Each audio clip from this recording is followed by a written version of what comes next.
Assalamualaikum warahmatullahi wabarakatuh. Waalaikumsalam warahmatullahi wabarakatuh. Bismillahi walhamdulillah, wassalatu wassalamu ala sayyidina rasulillah, sayyidina wa maulana Muhammad ibn Abdullah wa ala alihi wa sahbihi wa mawalah. Amma ba'du, subhanaka la ilma lana illa ma 'allamtana innaka antal alimul hakim. La hawla wa la quwwata illa billahil aliyyil azim. Saudara-saudara kaum muslimin rahimakumullah, satu-satunya manusia yang dalam Al-Quran sudah mendapat jaminan ampun dari seluruh dosa yang pernah dikerjakan cuma Rasulullah orangnya. Quran yang menjanjikan liyaghfira lakallahu ma taqaddama min dzambika wa ma ta'akhkhar. Wahai Muhammad, dosamu yang dahulu, dosamu yang sekarang, dosamu yang akan datang kalau memang ada, seluruhnya sudah mendapat jaminan ampun dari Allah Subhanahu wa taala. Orang yang nyata-nyata sudah mendapat jaminan ampun dari segala dosa ini, ibadahnya luar biasa. Luar biasa bagaimana? Sejarah menceritakan beliau kalau sholat malam sampai bengkak kakinya karena rajin sujud. Aisyah menceritakan, satu malam selesai sholat isya saya akan tidur. Saya lihat suami saya sedang sholat, maka saya pun tidur. Tengah malam saya terbangun dari tidur, saya lihat suami saya masih sholat juga, saya tidur lagi. Menjelang sepertiga malam yang akhir saya bangun, saya lihat masih sholat juga. Saya hampiri beliau, saya tanya setelah sholatnya usai, "Bang," kata Aisyah, "ada apa yang?" Kata baginda Rasul, sebab beliau itu, jangan senyum kalau saya katakan yang di sini, sebab beliau itu pandai sekali menyenangi hati istrinya. Panggilan kelihatannya sepele, tapi bisa menghidupkan keharmonisan dalam rumah tangga. Beliau apabila memanggil Siti Aisyah dengan kalimat Humaira, "Ya Humaira," wahai yang pipinya kemerah-merahan. Cantik sekali panggilannya untuk istrinya. Kita kadang-kadang terlalu jujur tapi nyakitin. Mentang-mentang bini hitam, kalau manggil bini hitam, sini lo. Jujur tapi nyakiti itu. Hadirin yang saya muliakan, baginda menjawab, "Ada apa ya? Abang ini kan dosanya sudah mendapat jaminan ampun dari Allah." "Iya, lalu gimana?" "Ya kalau ibadah jangan terlalu gitu-gitu bener, kenapa sih? Orang sudah dapat jaminan ampun itu kan mestinya tenang, aman. Ini malah seolah-olah beliau orang yang paling banyak mempunyai dosa. Tidak puas melaksanakan hanya sholat yang wajib ditambah dengan yang sunnah-sunnah. Tidak usah gitu-gitu bener lah bang, sudah dapat jaminan ampun ini." Terhadap usul istrinya ini, apa jawab beliau? Sederhana tapi melambangkan sikap jiwa yang luhur. Beliau menjawab, "Aisyah, afala uhibbu an akuna abdan syakura." Yang apa saya tidak senang kalau saya ini oleh Allah mendapat gelar abdan syakura, hamba yang pandai bersyukur, hamba yang tahu berterima kasih. Makin diampuni, makin banyak sujud saya, makin diampuni, makin banyak ibadah saya kepada Allah. Inilah prinsipnya. Saudara-saudara, oleh karena ibadahnya demikian rupa, Allah lalu dekat. Oleh karena Allah dekat, perjuangan beliau itu, walaupun Quraisy melakukan segala macam cara dan usaha, mengeluarkan segala daya dan dana, kemampuan dan kekuasaan, tidak pernah berhasil mematahkan, walaupun berhasil menekan perjuangan baginda Rasulullah sallallahu alaihi wasallam. Coba kalau kita buka sejarah, beliau itu kan mulai berjuang sendiri, yang dihadapi masyarakat yang keras, kasar, brutal. 14 abad yang lalu semenanjung Arabia terkenal sebagai masyarakat yang jahiliyah, di mana maksiat dan munkarat merajalela. Sembahan adalah berhala, anak perempuan lahir dibunuh hidup-hidup. Itu zaman dulu, zaman sekarang pun tidak jauh bedanya. Malah kalau zaman dulu dikubur hidup-hidup, sekarang sebelum lahir sudah dibunuh. Yang namanya abortus itu. Kadang-kadang aneh, kita mengadakan operasi bersih, dilarang buang sampah sembarangan. Kalau sudah buang sampah saja tidak boleh sembarangan, tahu-tahu zaman sekarang ini bayi dibuang di tempat sampah. Bukan lagi kertas, bukan lagi kardus, bayi dibuang di comberan. Kan lebih sadis sebenarnya dari jahiliyah 14 abad yang lalu. Judi di zaman dulu 14 abad yang lalu merajalela, menyentuh segala lapisan masyarakat. Di zaman sekarang pun judi tidak kurang hebatnya, cuma tentu dengan bahasa yang lain. Apalagi di zaman sekarang orang pandai menghaluskan bahasa, mensamarkan istilah. Judi disebut sumbangan umpamanya, sehingga orang lalu tidak terasa bermain judi, terasanya ikut nyumbang. Itu sekedar istilah yang merangsang orang sebenarnya. Masyarakat yang semacam ini yang dihadapi oleh baginda Rasul. Diangkat jadi Rasul umur 40 tahun lalu mulai berjuang. Mula-mula secara sembunyi dakwahnya itu, dari pintu ke pintu, dari rumah ke rumah, dari orang ke orang. Hasilnya 3 tahun gerilya berdakwah, dapat pengikut tidak lebih 11 orang. Sudah tidak digaji, tidak dapat beras, hidup pun miskin. 3 tahun dakwah, dapat pengikut 11 orang. Ustadz mana zaman sekarang yang masih mau ngajar? Kalau 3 tahun buka pengajian, yang ngaji cuma 11, bubar. Kiai mana yang masih mau buka pondok? Kalau 3 tahun buka pesantren, santrinya cuma 11. Pemimpin mana yang masih mau kampanye? Kalau 3 tahun kampanye dapat pemilih cuma 11, bangkrut. Tapi tidak dengan Rasul. 3 tahun berlalu, turun perintah fasda bima tu'mar. Tidak usah berdakwah secara sembunyi, Muhammad sampaikan saja Islam secara terbuka. Mulailah beliau berdakwah secara terbuka, terang-terangan. Mula-mula Quraisy dikumpulkan dekat Ka'bah. Kumpulah Abu Jahal, Abu Lahab, Abu Sufyan dan gembong-gembong Quraisy. Di sana buat pertama kali secara terbuka baginda Rasul pidato. Tuan-tuan Quraisy, apakah tuan-tuan percaya kepada saya? Percaya. Kenapa? Karena Anda Muhammad sejak kecil belum pernah bohong. Baik. Jikalau memang tuan-tuan percaya kepada saya, maka mulai hari ini saya serukan kepada tuan-tuan, ankizu anfusakum minan nar. Jaga, pelihara, lindungi dan selamatkan diri tuan dari neraka. Tinggalkan segala macam berhala, jauhi Latta, Uzza, Manat dan Hubal. Sembah Allah Tuhan yang Esa, yang lam yalid walam yulad, yang tidak beranak dan tidak diperanakan. Ini dakwah pertama yang beliau sampaikan. Selesai beliau pidato, Abu Lahab interupsi, angkat tangan. Muhammad, ada apa paman? Alihaza jama'tana? Cuma untuk dengar ocehan kayak begini kami dikumpulkan di sini. Tabban laka ya Muhammad. Kalau bahasa kasarnya, mau mampus kamu Muhammad. Nabi tidak jawab, Allah yang jawab. Tabbat yada abi lahabi wa tab, ma aghna anhu maluhu wa ma kasab. Bukan Muhammad yang celaka, Abu Lahab lah yang kelak akan menemui kecelakaan. Dakwah terus berlangsung. Ketika dakwah secara terbuka sudah dimulai, hambatan dan tantangan mulai datang. Sejak dari teror mental sampai kepada teror fisik. Dan puncaknya terjadi pada saat beliau berumur 53 tahun, di mana Quraisy mengadakan rapat di satu rumah yang disebut Darul Arqam. Kumpulah di situ dedengkot Quraisy.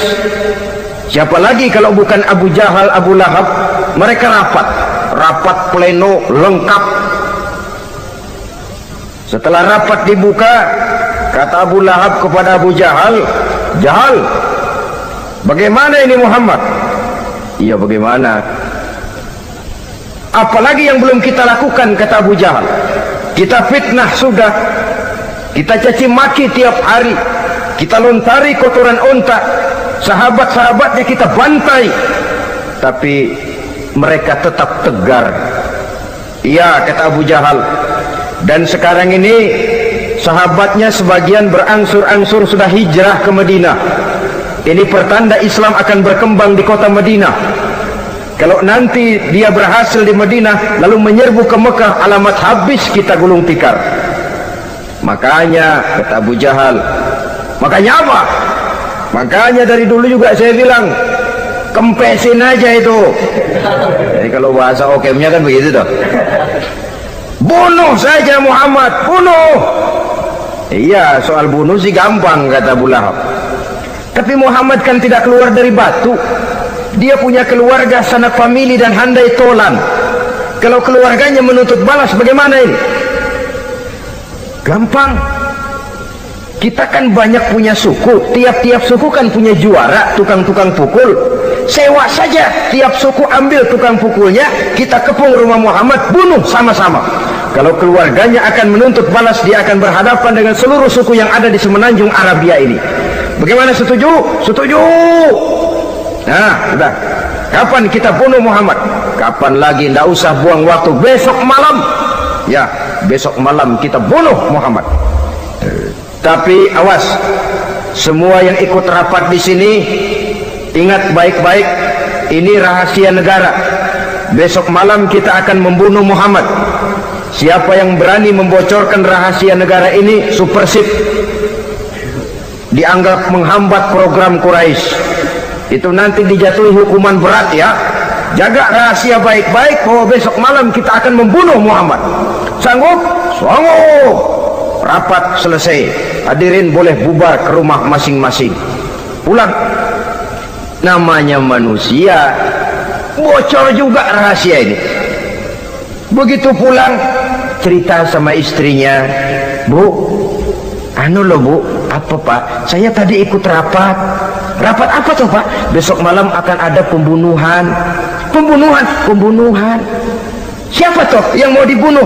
"Muhammad." "Tapi jangan bilang-bilang ya, ini rahasia negara." "Ini rahasia negara Bu, jangan bilang-bilang." "Iya Pak, iya."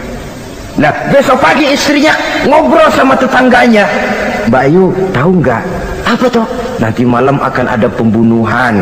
"Siapa yang mau dibunuh?" "Muhammad." "Loh, sampean tahunya dari mana?" "Suami saya ikut rapat." "Tapi jangan bilang-bilang ya Bu ya, ini rahasia negara. Jangan bilang-bilang, nanti yang satu sampaikan lagi, jangan bilang-bilang, terus jangan bilang-bilang." Akhirnya berita tersebar, sehingga pagi hari itu sebagian besar penduduk Mekah sudah tahu kalau nanti malam akan ada pembunuhan. Maka lepas zuhur, Mekah itu mulai tegang. Yang simpati, "Aduh, kasihan Muhammad, nanti malam akan dibunuh." Yang tidak senang, "Mampus, biar dia rasain, ntar malam."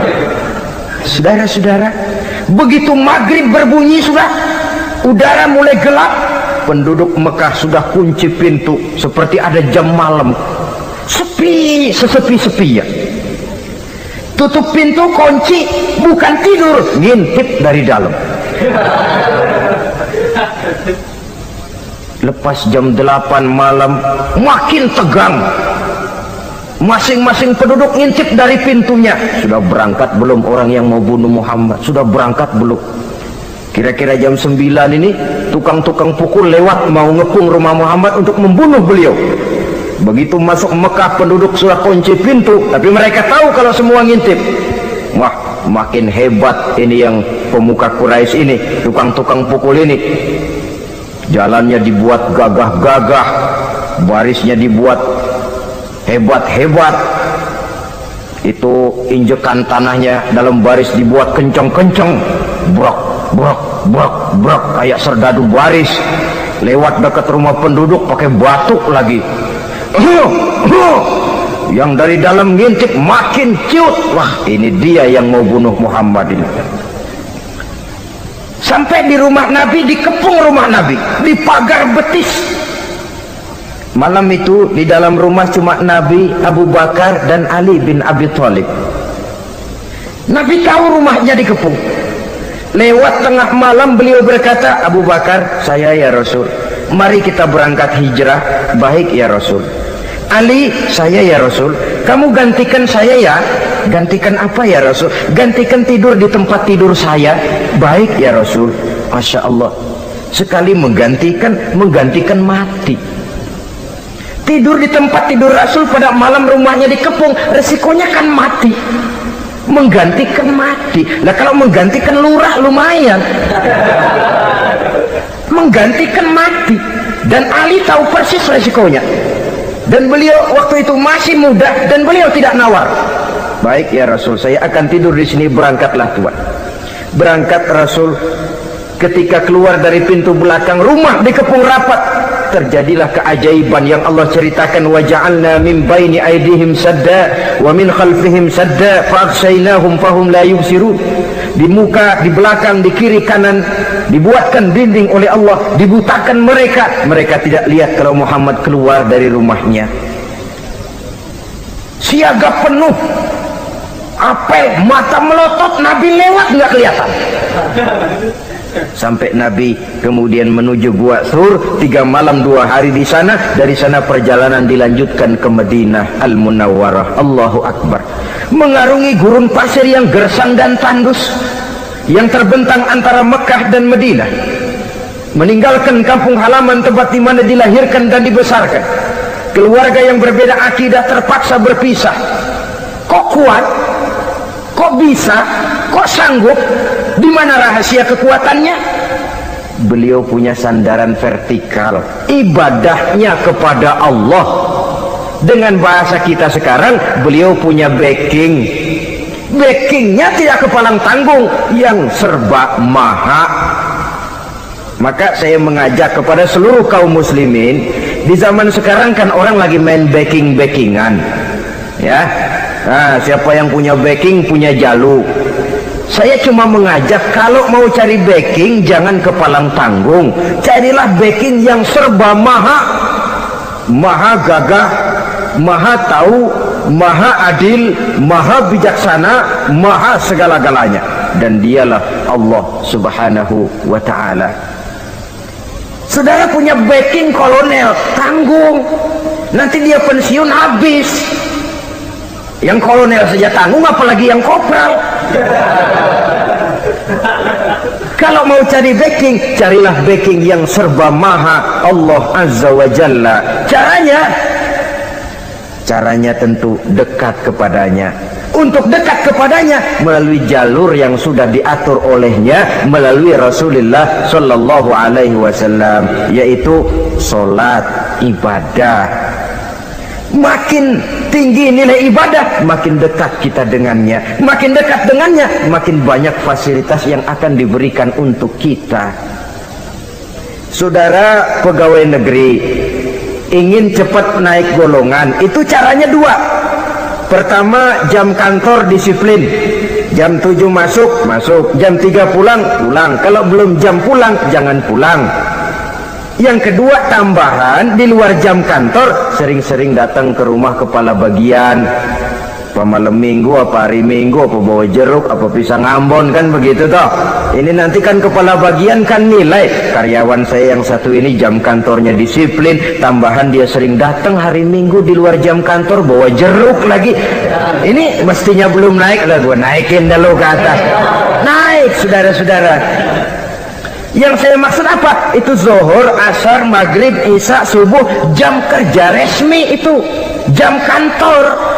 Lah, ada kunjungan di luar jam kantor yang namanya tahajud, yang namanya hajat, yang namanya duha. Nanti kan Allah lihat, ini hambaku yang satu ini jam kantornya betul, zuhur, asar, maghrib, isya, subuhnya tepat. Tambahan di luar jam kantor dia sering menghadap kepadaku. Nah hambaku ini aku angkat kau maqamam mahmuda, ke satu tempat yang terpuji. Kalau Allah yang ngangkat, satu negara orang mau rendahkan kita, kita akan tetap tinggi. Kalau Allah mau rendahkan, satu negara mau angkat kita, kalau memang dasar mesti nyungsap ke bawah. Inilah perlunya sandaran vertikal. Inilah perlunya kita mempunyai backing hanya kepada Allah.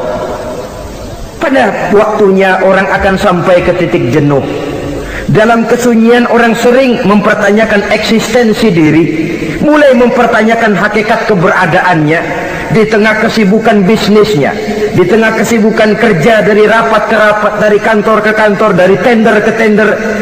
Orang akan sampai kepada titik jenuh. Dikala itu dia memerlukan ketenangan, dikala itu dia memerlukan kedamaian, dikala itu dia mencari eksistensi diri. Sebenarnya hidup ini mau apa sih?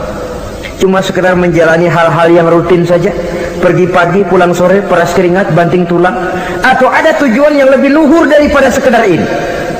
Dikala itulah dia mulai mencari jalur untuk mendekatkan diri kepada Sang Pencipta. Dan tidak bisa ingin dekat dengan Allah saudara pakai aturan sendiri. Ingin dekat dengan gubernur harus ikut aturan yang ditetapkan oleh protokolnya gubernur. Ingin dekat dengan presiden, ya ikut jalur yang sudah disusun oleh protokolnya presiden. Ingin dekat dengan Allah, ya ikut jalur yang sudah diatur oleh Allah melalui Rasulnya. Apa itu? Ya diantaranya sholat, puasa, dan ketentuan-ketentuan ibadah yang lain. Tidak bisa dengan prinsip yang penting kan hati baik, berjiwa bersih, akhlak luhur, tidak usah sholat kalau hati baik sudah dekat dengan Allah. Oh, alangkah enaknya kalau begitu.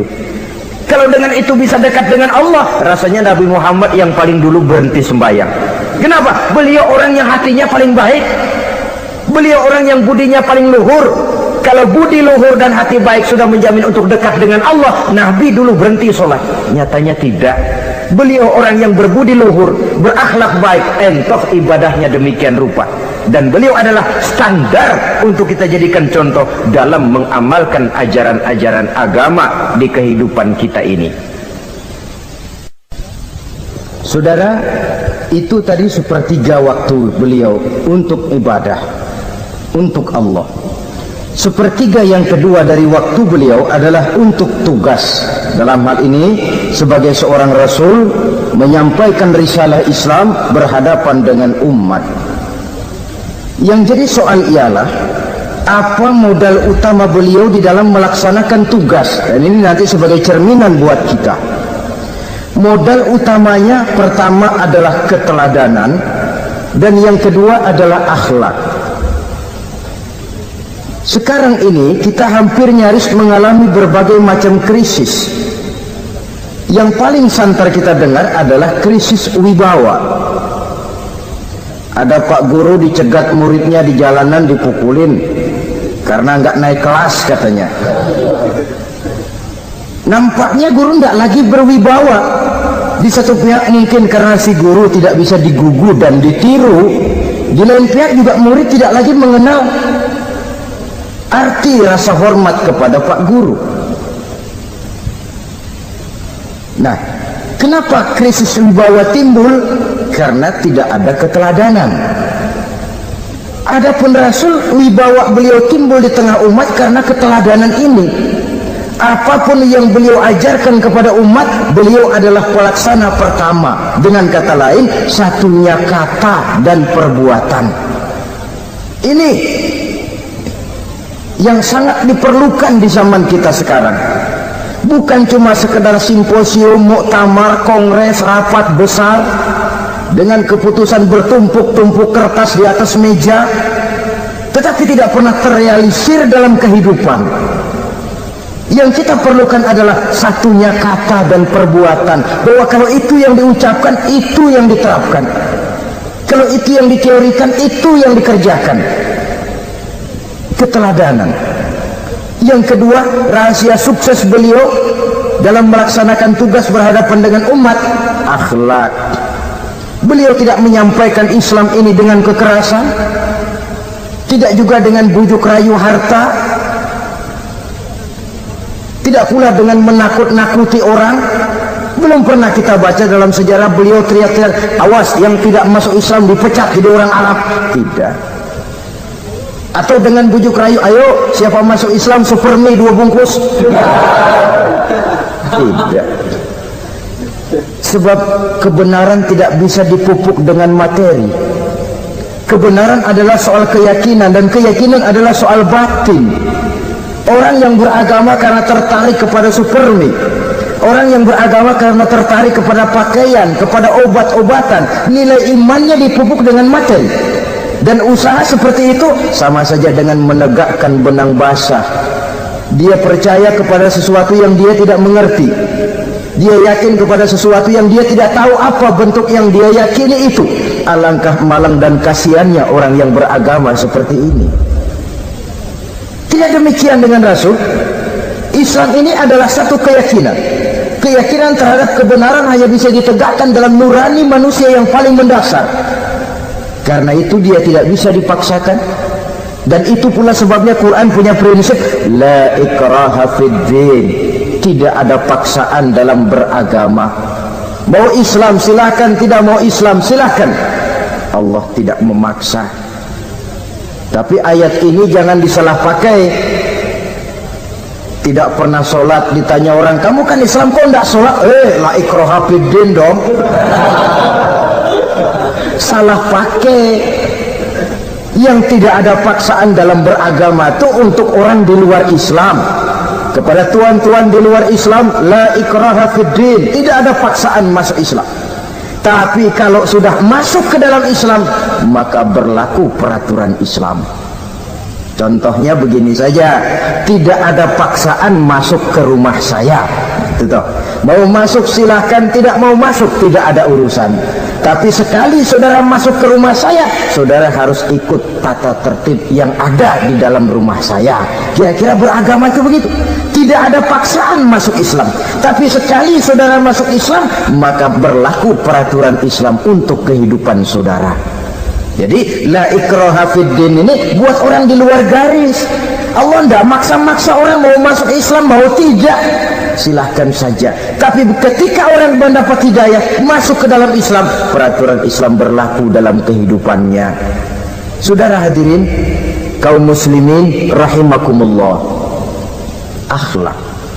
Mari kita lihat lebih jauh bagaimana sih akhlak beliau yang mulia itu. Allahu Akbar. Kalau orang berakhlak kepada teman itu sih biasa. Tapi berakhlak kepada musuh ini yang luar biasa. Ini yang agaknya Allah saja memuji beliau, wa innaka la'ala khuluqin azim. Engkau Muhammad benar-benar berada di atas budi pekerti yang luhur dan terpuji. Kalau saya baik kepada orang yang memang baik kepada saya, logis toh, wajar, memang harusnya. Tapi berbuat baik kepada orang yang jahat terhadap saya, ini yang tidak setiap orang bisa.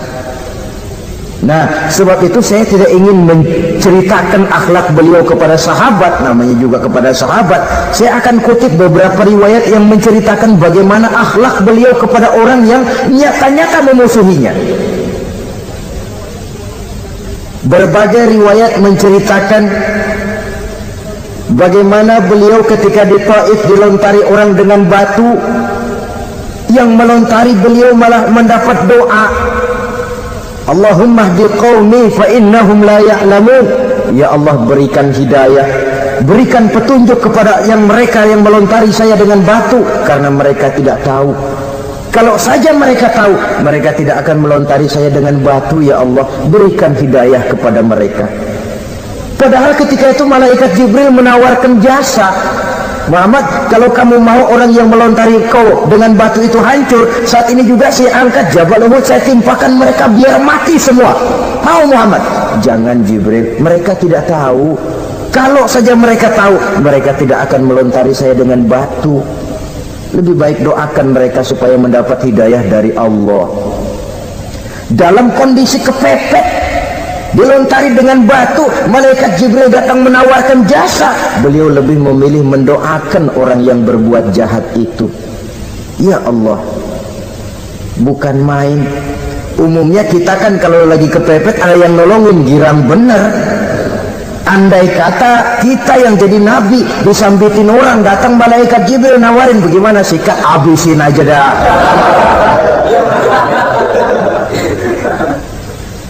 Ini akhlak kepada musuh. Ketika beliau selesai sholat zuhur, istirahat rebah-rebah, tidur-tiduran di bawah pohon kurma, datang orang kafir yang bernama Daksur yang sudah lama mengintip-ngintip, mencabut dan menghunus pedang. Muhammad, kalau ini saat saya tebas batang lehermu, siapa yang akan menolong engkau? Tidak ada. Yang akan menolong saya Daksur? Iya, Allah yang akan menolong saya. Mendengar Allah, Daksur gemetar, keringat dingin bercucuran, pedang jatuh ke bawah, diambil oleh Rasul pedangnya, dibalikkan ke leher Daksur. Kalau sekarang saya yang tebas batang lehermu Daksur, siapa yang akan menolong kamu?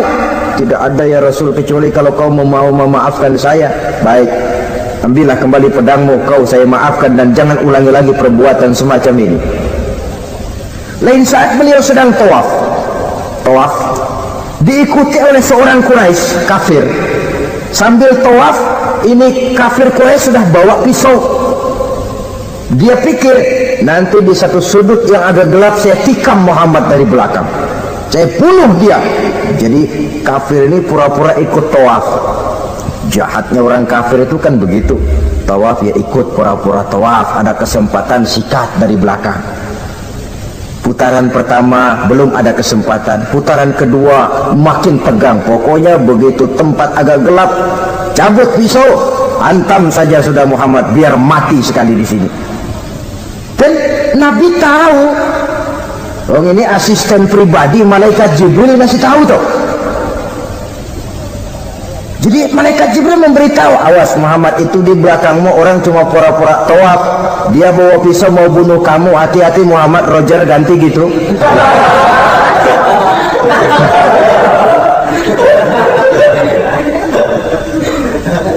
Tahu persis beliau. Sampai di satu sudut yang gelap, si kafir ini mencabut pisau. Nabi nengok ke belakang, menoleh Nabi. Begitu menoleh, Quraisy ini kan ketangkep basah, bahasa Arabnya yumsak mablul katanya, ketangkep basah, grogi, salah tingkah, garuk nggak gatel, kasihan melihatnya sudah. Ya namanya orang ketangkep basah itu, mau alasan apa? Nggak beralasan ya, harus merasa harus membela diri, gemetar nggak karu-karuan. Kata Nabi senyum. Mau apa Mas? Anu Rasul, ini anu apa? Anu. Sudah, saya kan tahu kamu mau bunuh saya toh. Sudah, saya sudah tahu kok. Oh, kamu jangan pura-pura. Kamu kan mau bunuh saya kan? Terus terang saja. Iya Rasul, iya. Sekarang gimana? Enggak berani Rasul, minta maaf saja. Ya kalau sudah kamu minta maaf begitu, sudah kamu pulang sana, jangan diulangi lagi ya. Begitu mudah beliau memaafkan orang yang nyata-nyata mau menghabisi nyawanya, sepanjang itu belum terwujud, sepanjang itu belum terbentuk dalam artian real. Sangat mudah beliau memaafkan orang. Saudara hadirin kaum muslimin rahimakumullah, pemaaf, lapang dada, toleransi, menghargai pendapat para sahabatnya, ini sederetan dari akhlak yang terpuji. Sehingga karena keluhuran akhlak inilah yang menyebabkan orang tertarik masuk ke dalam Islam. Beliau berprinsip apa? Basiru wala tunaffiru, yasiru wala tu'asiru. Gembirakan orang, jangan ditakut-takuti. Mudahkan persoalan orang, jangan dibikin sulit. Ini kan satu prinsip yang sangat baik dalam melaksanakan dakwah, dalam menyampaikan misi. Apapun tugas kita di masyarakat, sebagai pegawai pemerintahan, pejabat negara, pedagang, pengusaha, seniman, ustadz, mubaligh, kiai, ulama, dalam berbagai profesi, modal utama untuk sukses adalah akhlak. Sebab hati kita yang tahu cuma Allah. Orang lihat penampilan kita, orang lihat muka kita. Sebab itu Nabi katakan, innakum la tas'una nasa bi amwalikum walakin yas'uhum minhum bastul wajhi wa husnul khuluqi. Kamu tidak akan bisa menarik simpati orang banyak dengan hartamu, tapi bisa kau tarik simpati orang banyak dengan akhlak yang baik dan muka yang senyum, muka yang enak dilihat. Orang kadang sering bilang, dia mah biar mukanya begitu hatinya baik. Iya, soal hati kita nggak tahu. Yang kita lihat pertama muka. Bagaimana gue mau ikut dia, mukanya kayak batu kuburan. Kesan serem pertama itu kan sudah ada. Walaupun kadang-kadang hati memang baik, tapi hati itu kan urusan Allah. Yang kita lihat pertama muka. Ini barangkali nanti termasuk teori dalam psychology of salesman ya, bahwa sesuatu yang baik kalau dihidangkan dengan cara yang tidak baik, orang tidak akan tertarik. Lihat saja orang sekarang ini kan, entah makin lajunya dunia bisnis kita, masuk ke rumah-rumah kita cuma menawarkan air jahe, menawarkan sasa, menawarkan kecap bango, menawarkan barang-barang yang kelihatannya remeh. Ini kan termasuk psychology of salesman. Yang datang ya biasanya perempuan, wajahnya ya lumayan, paling kurang sedikit di atas 6 lah begitu. Lalu tutur katanya sopan, masuk ke rumah tidak sungkan, ada rasa familiar, rasa kekeluargaan, lalu datang. Taktik untuk menawarkan barang yang jadi merek dagangannya. Nah, Islam ini agama yang baik.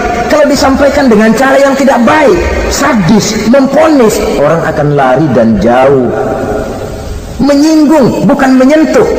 Siapapun kalau tersinggung lari, tapi kalau tersentuh dia akan mendekat. Apaan lo Islam bayang begitu? Mikirnya anakku sembayang diomelin, mendingan kagak sembayang sekalian ketahuan. Saudara hadirin yang saya muliakan, ini yang diberikan contoh oleh baginda Nabi.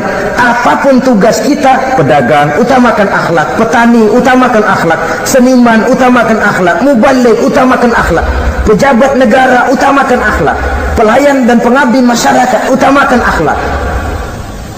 Saudara hadirin yang saya hormati, kaum muslimin yang berbahagia. Jadi untuk sukses di masyarakat, untuk sukses di tempat tugas, modal utama adalah akhlak. Dan ini yang dicantikan contoh dari Nabi kita Muhammad sallallahu alaihi wasallam. Sepertiga waktunya untuk tugas, dalam menjalankan dan melaksanakan tugas sebagai seorang rasul, menyampaikan risalah Islam, berhadapan dengan umat, modal utamanya adalah akhlak. Demikian juga kita di masyarakat. Dan akhlak itu memang harus dibiasakan sejak kita kecil, sehingga dengan demikian nilai-nilai yang baik akan terus terbawa sampai di hari tua kita. Saudara-saudara, rasanya kehancuran satu bangsa dimanapun di dunia ini selalu dimulai dengan kehancuran akhlak daripada bangsa itu sendiri.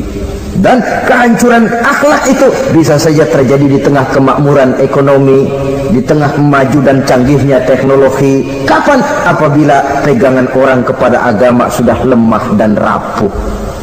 Kita tengok di negara-negara di sebelah barat kita, kemajuan teknologi yang tidak diimbangi dengan kuatnya pegangan orang kepada agama telah melahirkan budaya-budaya yang merendahkan martabat manusia.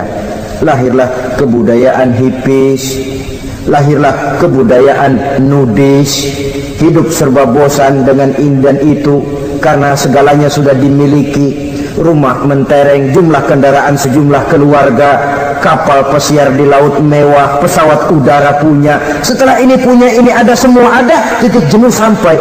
Mau apa semua ini? Akhirnya ingin hidup apa adanya, tidur di goa-goa, tidur di kaki-kaki gunung, tidur di hutan belantara, pakaian kumel. Itu hipis-hipis yang datang kemari, yang pakaiannya kumuh, tambelan, lepis belel, padahal di kantongnya cek, travel cek, dolar. Lain hipis kita, emang benar-benar gembel.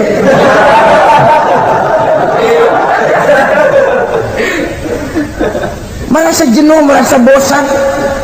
Bahkan sebuah berita dari Jerman, orang terlalu kaya, pulau dibeli. Di pulau itu dia bikin satu klub yang bernama klub nudis. Setiap anggotanya boleh masuk ke pulau itu dengan catatan tidak boleh pakai pakaian selembar pun, alias bugil, telanjang bulat. Sudah telanjang bulat itu. Dan di sana berlakulah apa yang disebut serba boleh. Jadi kalau di sana ke sana saudara bawa istri masuk anggota, ya silahkan saja.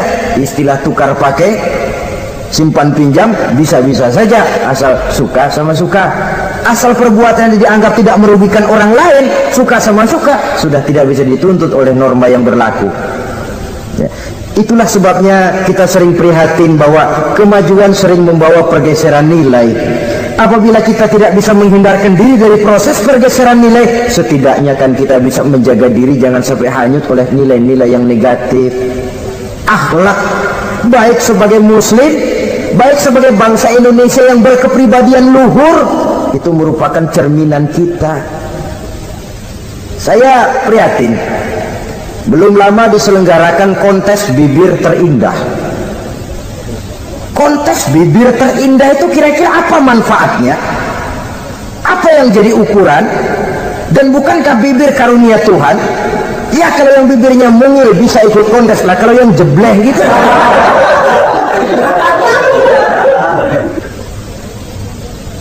Kontes bibir terindah masih hangat dibicarakan orang. Sudah muncul lagi kontes betis terindah. Nah kalau sudah bicara soal betis ini, kan yang terbayang oleh kita kira-kira ukurannya apa? Yang diukur itu apanya ya? Ya tentu betisnya itu. Nah paling celaka kalau betis-betis yang ikut itu nanti jadi milik panitia semua kan. Yang tidak usah kita mengukur dengan kacamata agama, dengan budaya kita sebagai bangsa Indonesia yang berfalsafahkan Pancasila, rasanya mendengarnya saja kok sudah tidak sah gitu loh. Tidak pas untuk ukuran kita sebagai bangsa yang berfalsafahkan Pancasila. Saudara-saudara kaum muslimin rahimakumullah, ini yang saya maksud tadi, proses pergeseran nilai. Andai kata kita tidak bisa menghindarkan diri dari hal yang semacam itu, setidaknya kita bisa menjaga diri jangan sampai hanyut ditelan proses pergeseran nilai. Dan memelihara nilai-nilai akhlak ini dari hari ke hari memang tidak semakin ringan, bahkan akan semakin berat, karena tantangan yang kita hadapi juga akan semakin berat. Inilah sepertiga yang kedua dari waktu beliau untuk melaksanakan tugas. Jadi modal utama dalam melaksanakan tugas akhlak. Di antara nilai akhlak itu prinsip Nabi tadi, gembirakan orang, jangan ditakut-takuti, mudahkan urusan orang, jangan dibikin sulit. Sehingga kalau yang memang mudah lalu dipersulit, itu sudah mencerminkan akhlak yang tidak diajarkan oleh Rasulullah sallallahu alaihi wasallam. Kemudian yang terakhir, sepertiga yang ketiga dari waktu beliau adalah untuk keluarga. Jadi tadi ada waktu untuk Allah, ibadah, ada waktu untuk tugas, dan yang ketiga ada waktu untuk keluarga. Bagaimana Rasul di tengah keluarganya? Anas bin Malik bercerita, saya 11 tahun membantu di rumah tangga Rasul. 11 tahun itu kan artinya 11 kali 360 hari kali 24 jam. Bukan waktu yang sebentar itu. Selama 11 tahun saya membantu di rumah tangga Rasul, kata Anas, belum pernah saya dengar kata-kata kasar, keras, membentak. 11 tahun saya membantu di rumah tangga beliau, belum pernah saya lihat ada piring terbang, ada bakyak melayang. Artinya apa? Cerminan dari ketentraman, keayeman, kedamaian rumah tangga beliau. Padahal rumah tangganya kecil, istrinya lebih dari satu, tapi aman, tentram, rukun. Kita kadang-kadang istri satu seminggu 7 hari, perang 6 hari. Cuma 1 hari gencatan senjata. Saudara hadirin, saudara kaum muslimin rahimakumullah, kalau beliau tidak menyenangi satu masakan, misalnya masakan istrinya, tidak mencah-mencah, cuma kelihatan dari makannya barangkali tidak begitu banyak, tapi tidak pernah mencela apapun yang dimasak istrinya. Senang ya dimakan, tidak senang ya dimakan karena menghargai lelah jerih payahnya istri. Ini kelihatannya sepele, tapi dari sini keharmonisan rumah tangga itu bisa saja timbul. Bukankah seseorang hanya bisa sukses di tempat tugas? Jadi apapun dia, kalau berangkat dari ketentraman dan ketenangan di rumah tangga. Dan tidak ada orang bisa meraih sukses kalau dia berangkat dari rumah tangga yang berantakan. Itulah sebabnya ini sangat diperhatikan oleh baginda Rasul. Dari rumah yang kecil, dari tempat tidur yang sederhana, yang sebelah itu kain kasar, sebelah dipakai untuk tidur, sebelah dipakai untuk selimut. Jadi kasur merangkap selimut. Allahu Akbar. Tapi dari rumah tangga yang semacam itu keluar ucapan baiti jannati, rumah tanggaku laksana surga bagiku. Di mana sih rahasianya? Karena rumah tangga beliau didirikan di atas ajaran agama. Agama membuat suami istri tahu hak dan tahu kewajiban. Kalau kewajiban dilaksanakan, hak diberikan, akan timbul saling pengertian. Apabila ada pengertian, akan timbul ketenangan, dan ketenangan adalah tangga utama untuk mencapai rumah tangga bahagia. Apalah artinya? Seperti banyak istilah orang, rumah bertingkat, uang banyak berlipat-lipat, kendaraan serba mengkilat, istri pun cantik memikat, kadang-kadang jumlahnya 4, tapi tiap hari kiamat. Tidak pernah ada ketenangan dan kedamaian di rumah itu. Saudara hadirin, lebih celaka lagi sudah rumah gubuk berantem melulu. Sudah kiamat itu, sudah kiamat. Jadi dengan adanya pelaksanaan kewajiban, pemberian hak, timbul pengertian. Pengertian membawa ketenangan. Suami keluar rumah, istri tenang di rumah. Suami meninggalkan istri pun hatinya tenang dan tentram, tidak was-was, tidak berpikiran nanti kalau saya lembur ini istri ngompreng, tidak. Si istri pun lega melepas suami karena ada keterbukaan. Ini kan menurut angket terakhir loh ya, yang diadakan oleh beberapa majalah di ibu kota ini, di ibu kota katanya, dari sejumlah laki-laki yang disebarkan angket, ternyata jika ada 3 laki-laki, 2 nyeleweng. Jadi angka penyelewengan itu 2/3 dari jumlah laki-laki itu menyeleweng katanya. Ya mudah-mudahan yang kumpul di sini termasuk 1/3 yang nggak nyeleweng itulah.